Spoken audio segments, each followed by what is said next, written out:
السلام علیکم دوستو آپ نے زندگی میں کبھی نہ کبھی تو کرمنل کے فیس کو ایسے کور ہوا دیکھا ہوگا، پر دوستو کیا آپ جانتے کہ ایسا کیوں کیا جاتا ہے؟ اور دوستو کیا آپ جانتے کہ اسکوبا ڈائیورز گہرے پانی میں اترنے سے پہلے اپنے ماسک میں تھوکتے ہیں، پر وہ ایسا کیوں کرتے ہیں؟ سوال یہ ہے، تو چلیے دوستو ویڈیو سٹارٹ کرتے ہیں اور جانتے ہیں کہ ایسا کیوں ہوتا ہے۔ نمبر 1، عام طور پر سانپوں کو دیکھ کر ہمیں ڈر لگتا ہے، لیکن دوستو کیا آپ جانتے کہ 1996 میں ایک شخص نے سانپ کے کیج میں 72 آورز گزارے تھے اور 72 ہی زہریلے سانپوں کے ساتھ ہی اس نے اپنے یہ گھنٹے گزارے تھے، اور سب سے حیرانگی کی بات یہ ہے کہ 72 آورز میں ان کو ایک بھی سانپ نے نہیں کاٹا تھا، اور ان کا یہ ورلڈ ریکارڈ ابھی تک کسی نے نہیں توڑا تھا۔ مگر ان کا یہ ایکسپیریمنٹ کرنے کا مقصد کچھ اور ہی تھا۔ انہوں نے اس ایکسپیریمنٹ سے ہمیں یہ سمجھانے کی کوشش کی تھی کہ جانور بغیر کسی ریزن کے حملہ نہیں کرتے، بلکہ جانور تبھی حملہ کرتے ہیں جب ان کو کسی قسم کا کوئی خطرہ محسوس ہو۔ اس لیے ہمیں جانوروں سے نہیں ڈرنا چاہیے، بلکہ ان سے پیار سے ہینڈل کرنا چاہیے۔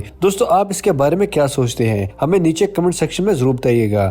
نمبر 2، دوستو آپ نے اکثر یہ دیکھا ہوگا کہ پولیس جب کسی کرمنل کو پبلک میں یا میڈیا کے سامنے لاتے ہیں تو ہمیشہ ہی ان کا فیس کپڑے سے کور کر کے رکھا جاتا ہے۔ یہ ایسا اس لیے کرتے ہیں کیونکہ ممکن ہے کہ کرمنل آسانی سے پبلک میں پہچان لیا جائے اور باقی کوئی بھی یہ جرم نہ کر سکے، پھر ان کے فیسز کو کپڑے سے کور کیا جاتا ہے۔ تو دوستو کیا آپ جانتے کہ پولیس ایسا کیوں کرتے ہیں؟ اصل میں دوستو اکارڈنگ ٹو لا ہم کسی بھی انسان کو تب تک کرمنل نہیں کہہ سکتے جب تک عدالت اس کو قصوروار نہ قرار دے دے، یا جب کبھی کوئی بھی کرمنل ہوتا ہے تو اس کے جرم کی سزا میں پولیس کسی کو بھی پکڑتی ہے شک کی بنا پر، تب اس شخص کا فیس اس لیے کور کر دیا جاتا ہے کیونکہ ابھی تک کورٹ نے اسے کرمنل پروو نہیں کیا۔ کورٹ میں ٹرائل پیریڈ ہوگا، گواہ اور ثبوت پیش ہوں گے، اور تب کورٹ میں آدمی کرمنل پایا جاتا ہے، تب اس کا فیس ریویل کیا جاتا ہے، اور تب اس کا فیس پبلکلی سب کے سامنے آ جائے تو کوئی فرق نہیں پڑتا۔ لیکن جب تک کوئی مجرم نہ ثابت ہو تو اس کنڈیشن میں اس شخص کا فیس سب کو دکھانا وائلیشن مانا جاتا ہے، اور یہ بھی پاسبلٹی ہوتی ہے کہ کیا پتا وہ انسان بے قصور میں نکلے یا کسی نے اس کو پھنسایا ہو۔ اس کنڈیشن میں اگر اس کا فیس اگر کسی کے سامنے آ گیا تو بغیر کچھ کیے اس شخص کی باقی کی زندگی تباہ ہو سکتی ہے، اور اسی ریزن کی وجہ سے پکڑے جانے والے شخص کا فیس ہمیشہ پولیس کالے کپڑوں سے کور کر کے رکھتے ہیں۔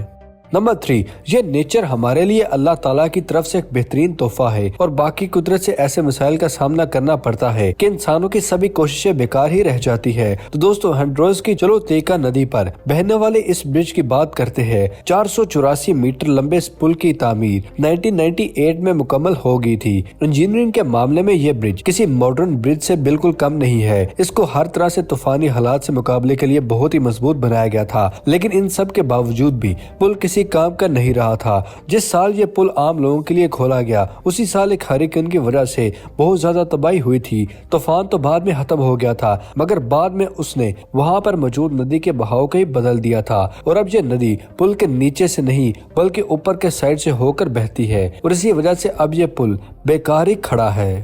نمبر 4، دوستو کیا آپ جانتے کہ اسکوبا ڈائیورز گہرے پانی میں اترنے سے پہلے اپنے ماسک میں تھوکتے ہیں؟ لیکن کیا آپ جانتے کہ یہ ڈائیورز ایسا کیوں کرتے ہیں؟ تو دوستو آپ کو بتاتا چلوں کہ پانی کے اندر ماسک کے شیشے پر بھی فوگ جم جاتی ہے، جس طرح سردیوں کے موسم میں کار کے شیشے پر ہمیں سفر کرتے ہوئے فوگ نظر آتی ہے۔ ایئر ٹمپریچر کی ڈفرنس کی وجہ سے یہ فوگ آتی ہے، اور اس کنڈیشن میں ہمارا تھوک ایک کمال کی میجک پاور رکھتا ہے جو شیشے پر ہونے والے سرفیس ویپر کو کم کر دیتا ہے اور شیشے پر فوگ کی لیئر کو نہیں بنانے دیتا۔ اس لیے اسکوبا ڈائیورز پانی میں چھلانگ لگانے سے پہلے اپنے ماسک میں تھوک کر اسے شیشے سے اچھے رب کر لیتے ہیں، اور اسی سمپل سی ٹرک کو یوز کر کے وہ گہرے پانی میں بھی آرام سے دیکھ سکتے ہیں۔ مگر بہت سی جل سپرے اینٹی فوگ ایجنٹ بھی آتے ہیں، لیکن ہمارا تھوک ایک نیچرل ریسورس ہے جو کہ ہمیشہ سے ہی ایک ڈائیور کے پاس اویلیبل رہتا ہے، اور اس کا آنکھوں پر بھی کوئی افیکٹ نہیں ہوتا۔ یہ اسپٹنگ اسکوبا ڈائیورز کو لیسن میں سب سے پہلے سکھا دی جاتی ہے۔